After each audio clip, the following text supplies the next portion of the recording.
Thought you could hide from me, eh? Ah! I'm hit! Are you okay? Data analysis complete. Here it comes. Well, it seems once again the Governor loses. Oh, Arnie, don't cry.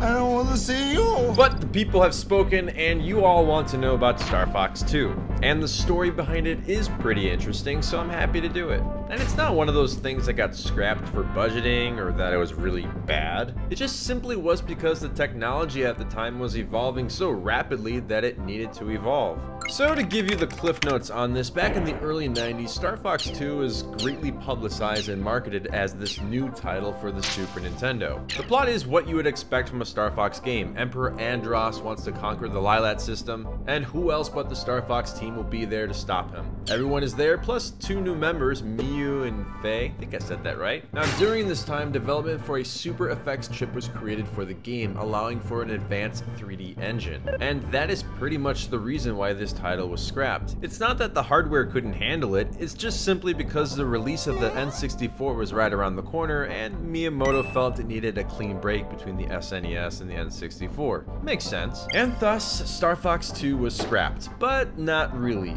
Production on Star Fox 64 began, and many elements from Star Fox 2 were used for it. Of course, Miyu and Faye were scrapped, but somewhat reused and transformed, and other elements were used for future titles years later, like Star Fox Command for the DS. And we all have Star Fox 2 to thank when we look back at Super Mario 64. Why? Because the super effects chip created for that game was reused for Super Mario 64's camera. So here's a fun fact about Star Fox 2. Even after Star Fox 64 went into production, the team still went ahead and finished Star Fox 2 anyway. And there's actually a ROM of this game floating around the internet. But if you'd rather not go the route of having to play an illegal game, if you played Star Fox 64 or Star Fox Command, you pretty much played the scrap title. And that's pretty much how Star Fox 2 for the Super Nintendo was scrapped. Oh no! Thanks again for watching this episode of Scrapped and for checking out ChrisCrossMedia. Now, in the last episode, I did ask you guys what is your favorite action-adventure game. And John Luke Corpus says both Donkey Kong 64 and Uncharted 2.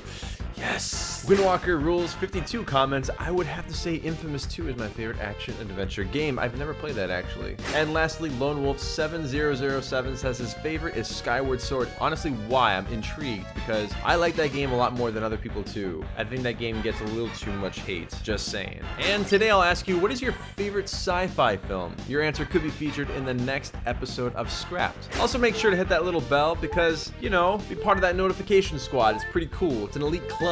I'm part of it, except I know when my videos are coming out, so it's kind of weird, but whatever. And follow us on Twitter where you can vote, just like this was voted on, for the next episode, an idea for Scrapped. I was also in a podcast just recently called Work Smoothly. It's pretty great, and we talk about movies and body dysmorphia, and we get pretty dark and deep, and then there's just fun humor, and it's just really fun. Just come check it out. It's a good listen. And with that, I leave you guys with a goodbye, hello, and thank you. You guys are all seriously awesome, and I appreciate every single one of you. I love all your comments, so yeah, I read them all. I really do. Okay, well, thank you guys so much for watching. I'm gonna be quiet now. You're all the best. I'm out of here, guys. My name is Chris, and you have just been crisscrossed. Peace out.